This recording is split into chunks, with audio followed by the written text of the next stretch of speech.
Hello friends, welcome to G K best one ಚಾನಲ್ಗೆ ತಮಗೆಲ್ಲರಿಗೂ ಸ್ವಾಗತ. ನಾವು ಎಸ್ ಎಸ್ ಎಲ್ ಸಿಯ ಹಿಂದಿ ಸಬ್ಜೆಕ್ಟ್ನ ಒಂದು ಕ್ವಶನ್ ಆನ್ಸರನ್ನು ನೋಡ್ತಾ ಇದ್ದೇವೆ. ಅದು ಬಂದ್ಬಿಟ್ಟು ಪಾಠ 4 अभिनव मनुष्य. एक वाक्य में उत्तर लिखना. प्रश्न 1. अभिनव मनुष्य कविता के कवि का क्या नाम है? उत्तर. अभिनव मनुष्य कविता के कवि का नाम रामधारी सिंह दिनकर है. प्रश्न 2. अभिनव मनुष्य कविता को किस सर्ग से लिया गया है? उत्तर. अभिनव मनुष्य कविता को कुरुक्षेत्र के षष्ठ सर्ग से लिया गया है. प्रश्न 3. आज की दुनिया कैसी है?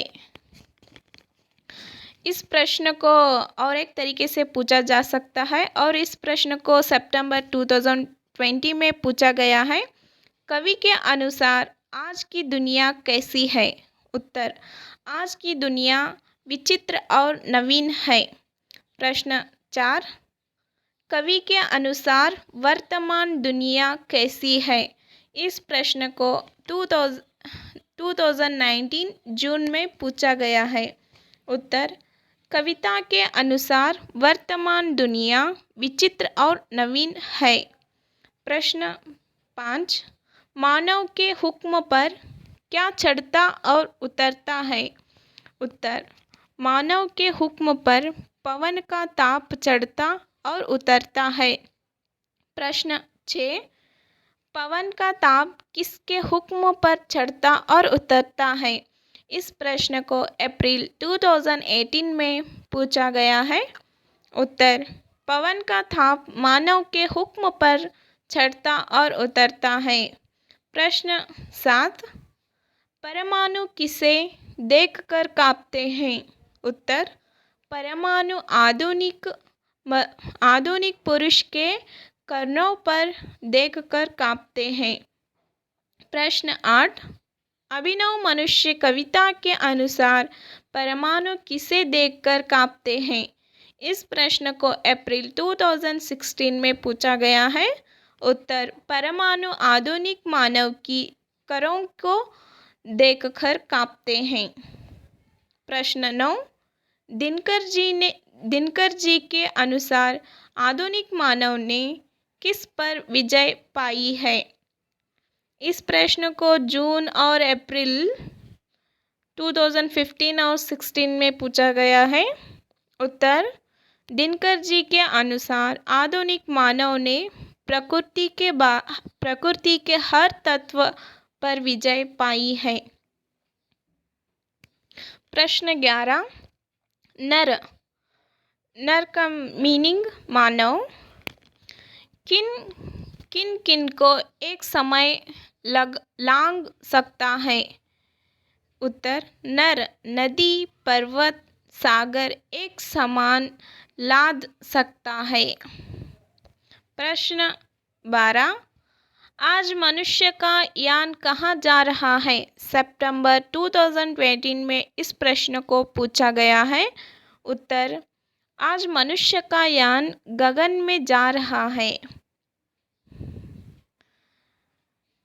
3-4 वाक्यों में उत्तर लिखना. एक प्रश्न को इस अनेक तरीकों से पूछा जा सकता है. आप बिल्कुल कंफ्यूज मत होना. इस प्रश्न को अप्रैल 2020, 19 और 18 में पूछा गया है. 2020 में 2 बार पूछा गया है और ये प्रश्न थोड़ा इम्पोर्टेंट है. इससे आप अच्छे तरह से देख ले सकते हैं. प्रश्न 1. प्रकृति पर सर्वत्र है पुरुष आसीन. इस पंक्ति का आशय समझाइए. और आधुनिक मानव की भौतिक साधना का विवरण कविता के आधार दीजिए। और दिनकर जी आधुनिक मानव की भौतिक साधना का वर्णन कैसे किया है? और कवि दिनकर जी ने आधुनिक मानव की भौतिक साधना को कैसे दर्शा है? और आधुनिक मनुष्य कविता में वैज्ञानिक युग और आधुनिक मानव का विश्लेषण कैसे किया है? और आधुनिक मानव ने प्रकृति के हर तत्व पर कैसे विजय प्राप्त की है? वर्णन कीजिए। इस सब प्रश्न को एक ही उत्तर है। आधुनिक मानव ने प्रकृति के हर तत्व को अपने नियंत्रण में कर लिया है। उसने जल, विद्युत, भाप, वायु पर अपना नियंत्रण बना लिया है। वह नदी, पर्वत, सागर एक समान लाद सकता है। उसका यान आकाश में जा रहा है। वह परमाणु प्रयोग भी कर रहा है। उसकी बौद्धिक क्षमता असीमित है। आज मानव ने प्रकृति के हर तत्वों को विकृति कर दिया है। प्रश्न 2, दिनकर जी के अनुसार मानव का सही परिचय क्या है? देखिए फ्रेंड्स, इस प्रश्न को भी और 3 तरीकों से पूछा है। आप बिल्कुल मत कंफ्यूज मत कर लिए। और इसे भी जून, अप्रैल 2016, 17 और 15 में पूछा है। आप थोड़ा IMP समझ लीजिए। अभिनव मनुष्य के आधार पर मनुष्य का सही परिचय कैसे स्थापित किया गया है? और कवि दिनकर जी के अनुसार मानव का सही परिचय क्या है? स्पष्ट कीजिए। और दिनकर जी ने अनुसार सही मानव कहलाने का अधिकार कौन है? उत्तर, कवि दिनकर जी कहते हैं, आज मनुष्य ने प्रकृति पर विजय प्राप्त कर ली है। मानव को व्योम से पाताल तक सब कुछ ज्ञात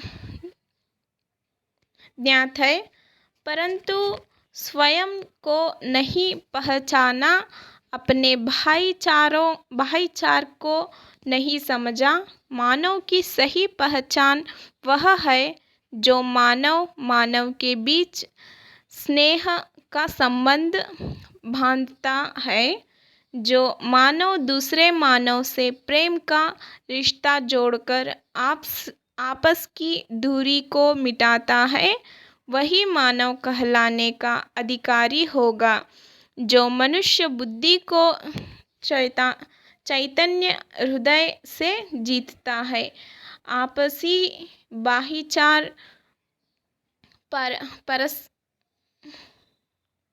पारस्परिक प्रेम, सह मनुष्य के साथ स्नेह से रहना ही मानव का सही परिचय है।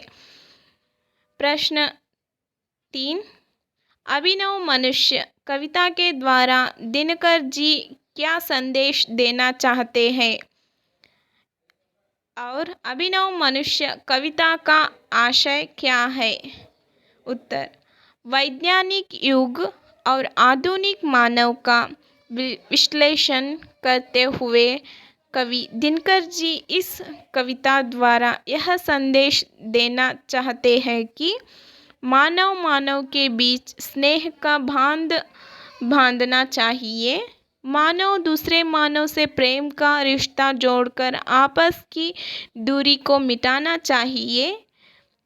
मानवीयता, भाईचारा, पारस्परिक प्रेम से रहना ही मानव की सही साधना है।